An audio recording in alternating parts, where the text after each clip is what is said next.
When you were 8 years old, a single summer felt like an entire lifetime.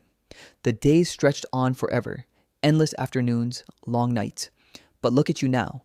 You blink, and it's already December. You blink again, and 5 years have vanished into thin air. You probably tell yourself this is just a feeling, a psychological illusion of getting older. It isn't. Your brain is physically altering the speed of reality, and it's doing it to survive. To understand what is stealing your time, we have to look at a man who tried to hide from it. His name was Michel Siffre. He was a 23-year-old scientist. In July of 1962, he climbed into a subterranean glacier in the Alps. 400 feet below the surface, no sunlight, no clocks, no calendar. He wanted to see what would happen to his mind if he completely removed the concept of time. He planned to stay in the dark cave for 2 months, calling his surface team only when he woke up, ate, or went to sleep. Down there, in the absolute dark, something horrifying happened to his perception. He would sit down for what felt like a 5-minute break. His surface team would record that he had been sitting motionless for hours. When his team finally called him and told him the experiment was over, it was September 14th. Siffre was shocked. According to his own internal counting, it was only August 20th.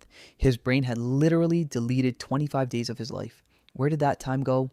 The answer reveals a dark flaw in human hardware. Your brain is a massive energy drain.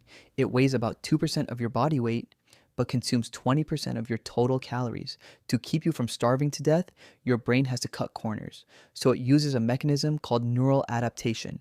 When you experience something for the first time, your brain acts like a camera recording in 4K at 120 frames per second.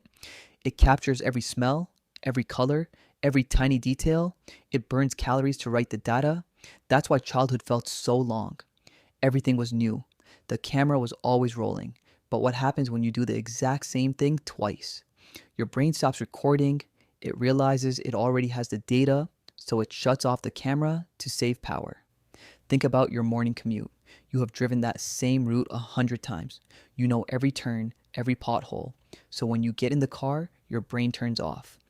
You arrive at work and you have zero memory of the drive. You didn't travel through time. Your brain just refused to save the file. Now, zoom out.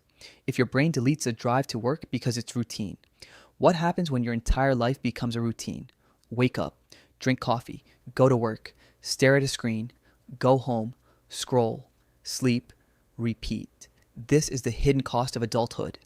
You built a life that is perfectly safe, perfectly predictable, and perfectly efficient.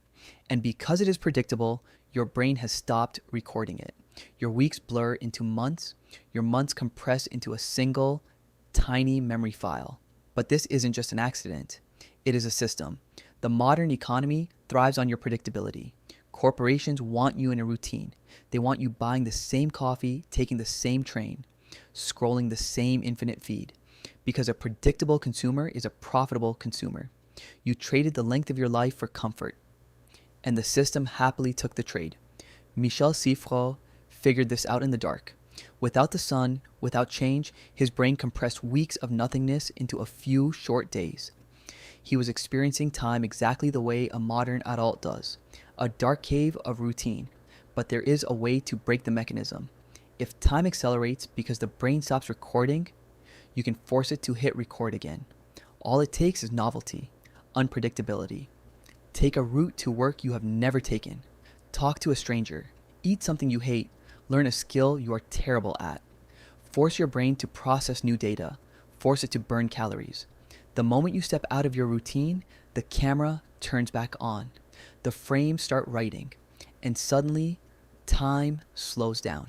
You don't need a time machine to get your childhood summers back.